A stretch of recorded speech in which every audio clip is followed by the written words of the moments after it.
But with that, let's get right back into the game. We are playing as the nation of Austria. We have teammates to our west in France and Italy, a teammate to the south in the Ottoman Empire, and a teammate to the east in Russia. Our opponents today consist of Germany, Sweden, Great Britain, Spain, and Morocco. We're certainly going to go into the strategies we kind of have planned for our nation of Austria in terms of our build order, resources, expansion. But let's back up here just a little bit and talk high level. It's a 5v5 match. In order to win this game, we have to eliminate all of the other players. The official tournament, from what I hear, is it's a 15-day round. So at the end of the 15 days, whoever has the most points wins. With the current country selections, we can see here that there is an odd man out in the nation of Germany. Yes, they do have two allies over here in the north, in Sweden and Great Britain, but I mean, they have to cross the English Channel and the Baltic Sea in order to reinforce the German Empire. Meanwhile, Spain and Morocco have a well-defended position, but they can't really assist Germany. So Germany in this situation is the odd man out, and we have to take them out rather quickly. Why do we have to take them out quickly? Let's talk about resources. The nation of Morocco has 2 double oil provinces and a double gas. Going into this match, we were actually able to snag the daily mobile reward that is offered by Bytro, and it just so happened that we were able to get a premium pass. It has long since expired, but because we were able to get it just as the game started, every one of these provinces has a free recruiting office, which certainly saves us the time and cash associated with the production, or I should say construction, of these buildings, giving us a little bit of a leg up on par with some of the other players here. Now, playing as Austria, we have the double iron, double wood, and the double grain. These 2 provinces are going to be invaluable in the coming days, and it will allow us to industrialize our nation and be able to produce some pretty strong mechanized units. The grain is going to be great here for the early game, since we'll be able to produce cavalry through our level 2 workshops and bring them to the front here relatively quickly. Unfortunately, what you can see here is that we only have 3 energy provinces, that being 2 of these double coals and a gas. And as you can see, our energy here is taking a rather large hit, whereas our neighbor here in Germany has 2 double coal provinces and a double wood province. Now, what we've been able to do is amass all of our soldiers on the frontier. We started off this game with a level 2 workshop in Innsbruck and a level 2 workshop in Vienna.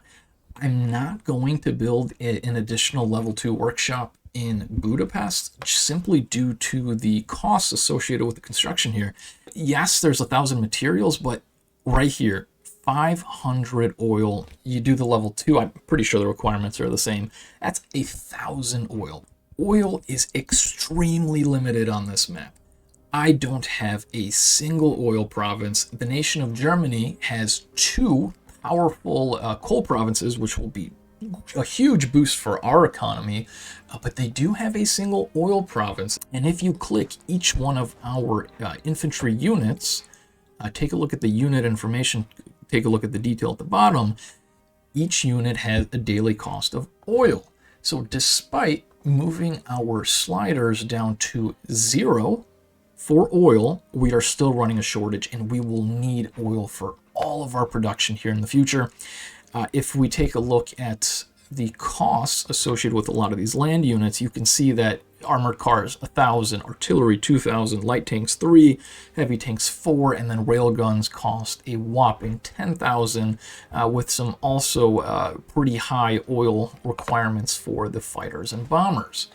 With oil being so scarce and really not being produced in this entire central area outside of the one province that Germany has, Sweden has one province here as well. There is an additional one being held by Italy in the south. I don't believe the Ottoman Empire has any oil provinces. Africa here has 2 double oil provinces, which is massive, plus a third single province they'll be able to take after they conquer Portugal. Meanwhile, I'm pretty sure England doesn't have anything. And outside of Italy's single oil province here in the south, outside of Italy, Russia has all of our oil reserves primarily sitting in this double oil province. When it comes to late game, we do not have the superior resource combination resource mix. We do have a lot of grain and we do have a lot of materials, which is great. This is going to be really good for the early game, which means we have to make something happen before it's too late. As a result of these energy shortages, I have opted out of making these armored cars. Yes, we would be able to afford the iron requirements for it. Oil, if I build 2 or 3 armored cars here in the first day, yes, it would be massive to have these 3 armored cars for any kind of offensive actions. And maybe that is the play, to be able to expand here rather quickly and make use of the opportunity we have with Germany being isolated. But once we take Germany out, there's no oil. Our opponents are going to have a strong navy. They're going to be able to afford all the oil investment or a strong air force, and we're just not going to have anything. So I am rationing our oil expenditures. I want Germany's oil province to be able to support or just a regular infantry unit production, but that 3,000 oil could be used for a tank. It could be used for an artillery or 2, or again, another good investment into a railgun, or we'd be able to put down a little bit on a bomber, which we can use to help counter their navy. And if you look at our positioning, I mean, we have 2 provinces on the coast. That's not really much of a naval presence, and even if we do take the German coastline, it's going to take a little while before we're able to raise the morale to a point where production is going to be efficient. It's going to take a little while before the morale raises to a point where construction can actually go through at a decent rate. At low morale, it's going to take forever. The bonuses are going to be smaller, and we're not going to be able to compete with, let's say, England, who has 3 double resource provinces on their coast. Sweden, I believe, has at least 1 or 2. We're only going to have the 1. We'll probably invest in oil, which will be extremely helpful, but we're still going to be at a huge disadvantage ourselves.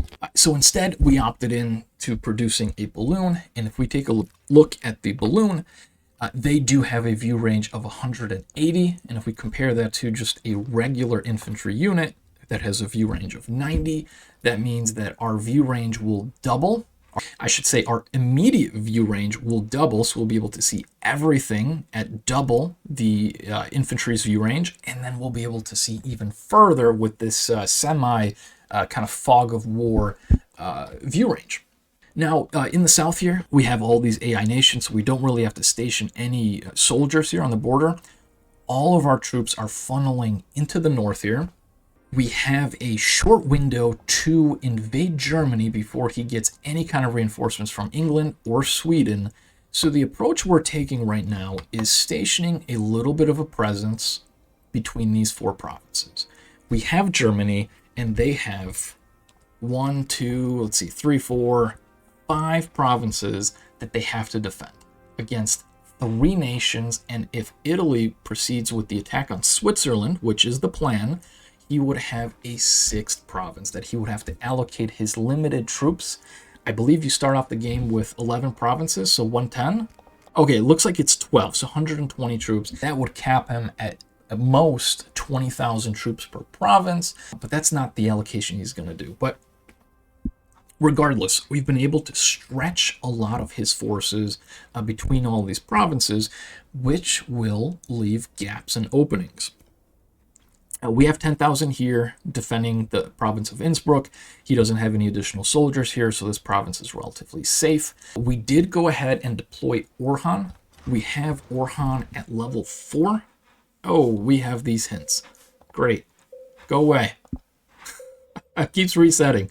I don't want this. So we do have Orhan with the additional armored car, bringing the defensive bonus that we have here, or defensive damage at 33, with a total of 150 hit points. If you compare it to, let's say, a stack here of 10 infantry, those two units would have more hit points than the stack of 10, and they would have more defensive damage than the infantry does have in terms of an attack damage. So it's almost like another stack of 10 here on the defense. They were able to reinforce Breslau. We have troops in Krakow. I've just kind of been toying with them in the area here, just trying to get their attention. What I don't want them doing is reinforcing any of these other provinces. For the time being, I will leave these troops here. What's our plan? So we are reinforcing the province of Linz here. We have a total of 54,000 troops that will arrive here in the next hour or so. What we're going to do to support this push is to deploy our Hank. Now, our Hank isn't the best. He's level 5.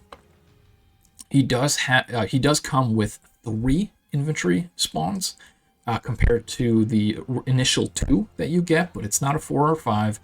But he will provide us with a nice infantry and attacks defense boost of 6%, which is going to make a huge difference in terms of getting a lot of efficient trades for any kind of offensive actions that we take. So let's go ahead and deploy him. That'll be 3 minutes, which is great. And he will come with an additional 3 infantry, which will bring our total of 57. Why am I rallying all of our soldiers here in this province? Well, a few things. The province only has a stack of 10,000. If I'm coming in with 30 or 40 or 50,000 troops, it doesn't matter. It's going to be a really efficient trade when it comes down to just a stack of 10,000. The other reason we're going for Munich is it is a bit further away. The second reason that we're going for Munich is due to the short travel distance on our end. Ideally, I would have rallied the troops here in Innsbruck, but unfortunately it's just a little bit too far away to get some of our other units in the area. We do have 20,000 stragglers here. We're just going to send them over to Prague. But our plan is to launch an attack here out of Linz, and we'll be able to secure this province here relatively quickly. He has 30,000 troops near his capital, which we are attempting to pin down. I'd say entice or kind of keep distracted. He does have around he has around 80,000 troops in the immediate area. But as you can see here, you have France. They've got a stack of 40. But if they move out more than 10,000, this is going to give a really good opportunity for France to go on the offensive. You have Italy, which looks like they just launched their offensive, which is great. They'll be able to take both of these provinces, free up a few of their other troops here. They've got another 33,000 that aren't doing anything. So they almost have 80,000 troops just in this area alone. Huge threat. And they would be able to threaten the province here, the Double Wood province, I should say, where there probably is construction going on and there's armored cars being produced or a balloon or something. It would put additional pressure on this front. This is a pretty quick trade.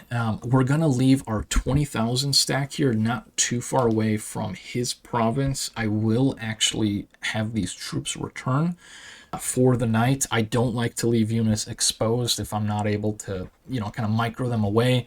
I don't want them to be stuck here sitting on the border with Germany, and they're about an hour away from his stack of 30. He'd be able to wipe me out and proceed on to Prague. We don't want that happening, nor do we want to leave Prague exposed for his 20,000 troops in Breslau. And the 20,000 troops here we have in Krakow as well. I'm just kind of keeping them in the area here just to kind of keep them pinned, keep them occupied, but I will return them before the end of the night. But we should be able to hit his troops at exactly the point where we do go offline. The 10,000 here, 10,000 stack here really isn't at risk, and if he does pull any of these other forces, a stack of 57,000 plus a Hank on defense is going to be able to repel anything that they do have going on. And if we do take Munich and they are building a fortification, it looks like France is building a fortification here. will be able to take that defensive bonus as well. The plan for the alliance is for me to make the initial thrust into some of Germany's bordering provinces. Like I said, France and Italy here are available on standby, ready to exploit any kind of weaknesses that Germany may present. The big one being here, the province of Stuttgart, which I don't think he'll be able to amass any additional soldiers here after we take Munich, so we may just put pressure on Frankfurt or Stuttgart over here.